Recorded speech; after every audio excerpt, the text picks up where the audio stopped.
You know, on a little bit more of a personal note, I was sitting with my daughter last night, helping her with her chemistry homework, reflecting on today's convening.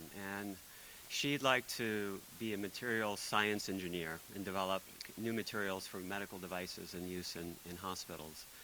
And I realized that her dream to do that really depended not just on her own hard work, but in part on the outcome of convenings like today, which would bring about hopefully a shift in the public culture and the private culture and our policies that support women in technology.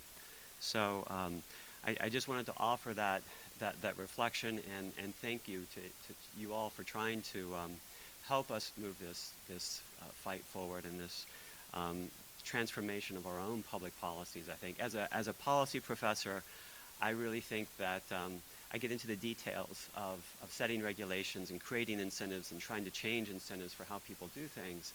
And I think this is one of those areas where we need more, we need stronger civil society voices, but we also need better public policy. And part of what I think we need to craft is a set of proposals today. So thank you guys, just at a personal level, for being here. I'd like to now welcome Sue Gardner to come up. She's the former executive director of Wikimedia Foundation, also known as the Mother Teresa of the Internet, librarian to the world, and the ultimate media game changer. Thank you, Sue. Thank you. Hi. So I am a former radio producer, so if you don't mind indulging me, I want to start with an audio check. Can you raise your hand in the back if you can hear me okay? Is it all right? If I go to this microphone, is that better? This microphone might be off. Now it's on. Is that better or worse? Worse? Okay, so let's dump this microphone and we'll just use this microphone. Thank you. Okay. So my name is Sue Gardner, and my job here this morning, I think, is to kind of set the stage for the conversations that we're going to have today by laying out some sort of baseline information about the nature of the problem that we're facing and how we think it might get solved. But before I do that, I want to set some personal context. So I was a journalist for a really long time, for about 20 years, and journalism is not a particularly unfriendly place for women. It's a pretty good industry in which to be a woman. I joined the tech industry at the age of 40 when I moved out to the Bay Area to San Francisco to run the Wikimedia Foundation. And I was surprised constantly by the status of women in the industry. And I felt like I had stepped back in time 10 years, 20 years, 30 years, to a point even before I began my professional career. It really felt like I had gone backwards in time. About a year ago, I left my job running the Wikimedia Foundation, and I promised myself when I did that I would spend some time digging into the situation for women in tech. And because I had been a journalist, I decided I would do a bunch of research. And so I did. So I spent about 6 months, and in that time, I read probably 24 books about women in technology. So I read books of history and books of academic research and books of advice for individual women. I found 200 academic studies and industry white papers, and I read those, including probably lots of papers by people in this room. I ran a survey of women working in technical roles in the technical industry, and it got about 1,100 responses from women. I talked with a lot of industry leaders, people who are tech CEOs or CTOs, and to lots of women working in technology themselves. And I've lost my place. And I did an analysis. I did a whole bunch of research into, there are about 60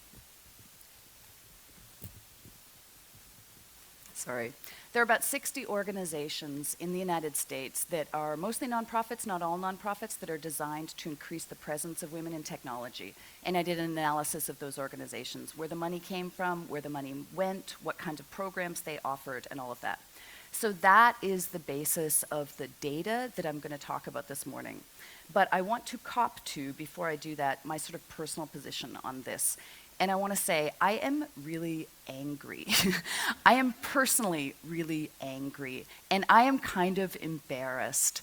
My mom and my mom's generation, my mom is a lifelong feminist, and my mom in the 80s wore the floppy bow ties and the skirt suits with the little pumps, and she played the golf, right? And she did that so my generation didn't have to, and I didn't have to, right? And now I look at where we're at today, and it feels like we are going backwards. We are not going forwards. And that makes me feel kind of guilty and kind of embarrassed, because I ask myself, was it my generation that dropped the ball? So I'm mad. I think things are getting worse. I think they're not getting better, and I want that to change. That's my personal take. So with that grim introduction, we can dive in. So what I'd like to do today is lay the groundwork. And so the groundwork is this. Since 1991, depending on the stats, 1989, 1990, 1991, things have been going backwards for women in tech. The number of women in tech has been dropping, and the proportion, the share of women working in the tech industry has also been dropping. That is appalling. That is terrible. It is awful. But the good news is that we know an awful lot about why we're in this situation, which is what I will walk you through. So we will call this woman Anita. And what I'm going to do is I'm going to talk you through what Anita's career has looked like as she went through the tech industry. So when Anita was born, or even before Anita was born, she was taught that tech is coded male. Computers are coded male. She saw boys and men in advertisements and popular culture using computers. When she got older, that did not change for her. This is the top Google image search result when you look for the word programmer. This is the top image result for software engineer. This is that's hacker. This is developer, and this is sysadmin, right? So Anita came of age, looking around her, and everywhere she looked, what she saw was men associated with computers and women not associated with computers. Let's say, though, that she manages to push through. She gets a degree in computer science, and she gets a job in the tech industry. At this point, what the research tells us is that Anita is empowered by her credentials. She feels great about her work. She loves technology, and she's enthusiastic about the future.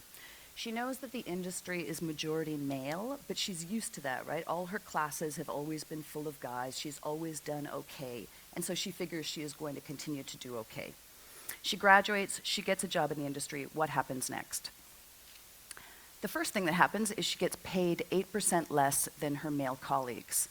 That pay gap goes down in her first 5 or so years in the industry, and then it starts to come back up. The second thing that happens to her is she's going to look around her workplace, and she's not going to see very many other women, particularly in technical roles and particularly in leadership roles. Some of her bosses and some of her colleagues are going to assume that she's not very good at her job, and they are going to ask her to prove over and over again that she knows what she's talking about. This is what's called the prove it again bias, and it's been extensively documented in the research. Because there are so few women working in tech, when Anita introduces herself to someone new in her office, when a new hire comes in, or when someone comes in from outside for a meeting, they are going to express surprise to her that she works in a technical role.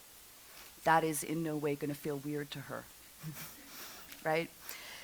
She is very likely through her career to be mistaken for a woman who is in a more conventionally coded female occupation. So she'll get mistaken for an admin, she'll get mistaken for a recruiter, and she'll get mistaken for somebody who works in marketing. In my time at the Wikimedia Foundation, I was also frequently mistaken for somebody who worked in marketing. I remember reading an article about a startup CEO who positioned his desk by the entryway to his organization because he wanted to be seen as open and accessible. And I remember thinking, had I positioned my desk at the entryway to the organization, I would have been signing for FedEx packages, right? If Anita is Latina, or if she's African American, she also runs the risk 2/3 of the time she will be mistaken for a cleaning staff person or for a security staff person. And I have thought myself about what it would be like to get up every morning and get dressed for work and have to think about how not to have that happen for you in the tech industry, which is super casual. Lots of women in tech get pushed aside from creative or decision-making roles, and instead they get pushed into roles that are purely execution-focused. And so what that looks like is you're at the table when the decisions are made, but you're not the person saying, hey, why don't we do X, or I think we should go down this path. You're the person being told, here's the path that we're going down. The other thing that's really common for women in tech is to get subtly pushed aside into, again, roles that are coded more female, right? So supportive of tech, but not actually coding roles, right? So women get pushed into project management, coordination, communication type roles, and again, into recruiting and into evangelizing on behalf of the dev team. Anita is a lot more likely than the men around her to get negative information in her performance reviews, right? And when she does get negative feedback, she is a lot more likely than men are to be evaluated on the basis of her personality. And we all know the words that women get called, right? We get called bossy, we get called abrasive, and we get called aggressive. That's because people are judging us on our femininity, not on our work. Because Anita is a woman working in the middle of a lot of men, it's really hard for her to grow a strong professional network. And strong networks are important because the informal information that gets passed in them about how to get ahead in the office, about who's important, about what projects matter, as well as the ordinary business of like how you actually do your work, that's how that information really does get shared between people. So that information gets passed at like the weekend basketball game or Friday night drinks or whatever. And her male colleagues, Anita's male colleagues, may not think to invite her along to things like that because they may think she's not interested, or they may decide not to invite her because they don't want to be accused of hitting on her. The same is true for her older male colleagues, for senior men in her office. Senior men are really unlikely to mentor junior women, and part of that is because they don't want to be seen as predatory. But the result of it is Anita doesn't form a strong professional network, which makes it really hard for her to move forward. She can't get fast-tracked in the same way that her male colleagues can. So Anita starts to feel stalled. She starts to feel like she's not going to advance. What happens then is she starts seeing the guy at the next desk who's not any better than her. He starts getting promoted. It's common for women in tech to get one promotion to the sort of team lead level, and then not to move up past that, not to move into a director role or a higher executive role. So we're now 10 years into Anita's career. She's not moving forward, she hasn't been fast-tracked, she doesn't have a strong network, and she doesn't see a path for her own advancement. And at this point, what happens is she's pissed. She's 35 years old, she's not going anywhere, and she's starting to get really mad. Often she has seen a new guy come in, she's trained him in his job, and he's been advanced ahead of her. And so she quits, right? 56% of women in tech quit after 10 years in the industry, and that is more than twice as high as the quit rate for men. At this point, Anita might go into government work, she might go into the academic space, she might become some kind of an independent contractor and sell her services back to the industry, or she might start her own company. But she quits tech, she quits the companies, big tech companies, startups, and she never goes back. So we lose her. What's pushing women out of tech? We know it. We know the research. It's not pipeline issues. It's not personal choices. It's bias. That is Joan C. Williams from UC Hastings. She was invited to be here today. She couldn't be here, so I brought her along in the form of this image. She is awesome. She's done some incredible research, especially on gender and race in tech, and that is her takeaway. That is what all the results of her research tell us. So what we have is, we don't have a problem with one company, we don't have a problem with a couple of companies, we don't have a problem with a couple of sexist jerks in our companies. I know this because I ran a tech company. I tried to move the needle on gender in my organization. It was enormously difficult. We did not succeed. This is a industry-wide systemic bias problem. So, and we are not moving the needle. So what are the signs of hope? What are the things that we have learned that can make a difference? This is Ellen Pao. Let's hear it for Ellen Pao. So earlier this year, Ellen Pao sued her former employer, Kleiner Perkins, for gender discrimination. She did not win her lawsuit, but I think that we are already seeing that her lawsuit is the first of many, and that this is how change happens in the industry, right? This is how change happened in the banking industry, in the finance industry, in Wall Street in the 80s and the 90s. We know that gender discrimination lawsuits work, right? They are how we defined concepts like sexual discrimination, sexual harassment. We know that they are how companies institute policies designed to prevent gender discrimination. They either do it as a result of settlements arising out of lawsuits, or they do it because companies are afraid of lawsuits. Lawsuits help. I think that media coverage helps too. And I know that a lot of people probably cringed when they read this story, right? A lot of my friends cringed when they read this story. I know that people feel like the media coverage of Silicon Valley and the tech industry is reductive, it's sensationalist, it focuses too much on, sex stuff as opposed to money stuff. All of that is probably true. But I think that the media coverage also stimulates an important conversation. It holds up a mirror to the tech industry, and what we see in that mirror is not flattering to us, and what other people see in that mirror, they do not like, right? So Jesse Jackson has not liked what he sees of the tech industry as portrayed in the media. The president has criticized the tech industry. Hillary Clinton says the tech industry is stuck in the 1950s. She is even more negative than I am about it. If you're in a position of power and authority in the tech industry, when you see this kind of coverage, which we do, it's relentless. Every day we see this kind of coverage. If you're in a position of power, in a worst case scenario, you're going to start thinking about damage control.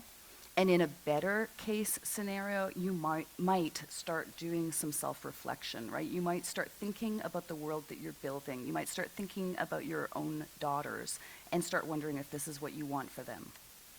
We know that that's how change happens. Can you read this? So, shortly after the Ellen Pao verdict was announced, a woman started a conversation on Twitter about her experiences working for Google. She was no longer at Google. I think she was about 4 years out of Google, but she started talking on Twitter and naming names of people at Google who she said had sexually objectified and had sexually harassed her. She tweeted that stuff on a Saturday. That Wednesday, I happened to have dinner with a friend of mine who's an executive at Google, and he told me, Google has like 1 million internal mailing lists, right? And he told me that all weekend and ever since the weekend, the mailing list had been aflame with people having conversations about what this woman was saying on Twitter, right? So they were saying, could this possibly be true? Oh yes, similar things have happened to me. Oh really, to you too, right? They started having conversations about how they could change their internal culture so that didn't happen anymore at their organization. I think that social media does a couple things. It gives individual women a voice and a platform. I think it also creates the conditions where those women can see that what is happening to them is not an isolated, unique, personal problem, but that it's something systemic, it's something around them. And it makes their stories public, which makes them harder to ignore. So before social media, this woman would not have had a platform, and now she does. So in about 20 minutes, I think the next thing that happens is that there's a panel up here, and we're going to talk a little bit to, again, kind of set the stage for today. But I think in about 20 minutes after that, we're going to break into 2 tracks, right? We're going to break into a kind of private sector track and then a public track. And the goal for today is that we are going to try to develop real strategies that we hope will foster systemic change. And as we think about the work of the day, what we're going to say and what we're going to do together, I would like to make a gentle recommendation. So my recommendation is this. We know what has not worked, right? There has been a ton of well-intentioned, important interventions that have had some small success, and I know that we have to start somewhere and that change takes a lot of time, but we know that to date, we haven't moved the needle. The numbers are still going in the wrong direction. They're not going in the right direction. So we know what hasn't worked. Fixing the women has not worked. I hate to say this, but making a business case for diversity has not worked. It is not moving the needle. Being good girls has gotten us nowhere. So I would like to ask us today to not be optimists.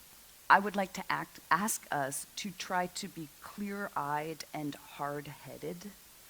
I want us to look at women's experiences in other industries and at women's experiences in other eras, because I think we are living in the 60s, the 70s, or something in the tech industry. I think we can learn from the past. I think we want to look at how things got fixed elsewhere before in our history, what really made change, and I want us to do that. Thank you.